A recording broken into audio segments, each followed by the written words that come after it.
जे दहेज नहीं खेले नु ओकर घर सकून से रहता। जानतन जे भैया बहुत अच्छा रहता।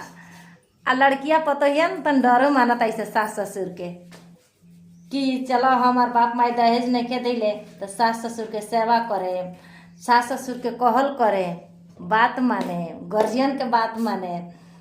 आ ना आ जौन लड़के दहेज लेके आवत सन तो केहू के बात ना सास ससुर के, ना माई बाप के, ना गार्जियन के, केहू के बात ना सुनेली सन। ऐसे जानतनी काहे ए दहेज लेके आइल बानी तो लड़का न की ना जाता लो दहेज के ऊपर।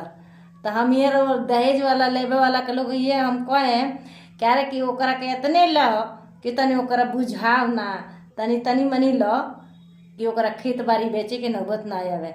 ना तो खेत बाड़ी बेच के बेटी के जौन बात 5-4 गो जकर लड़की बाई से कहाँ से दहेज इतना पाई भैया? 5 लाख 10 लाख दहेज कहाँ से पाई?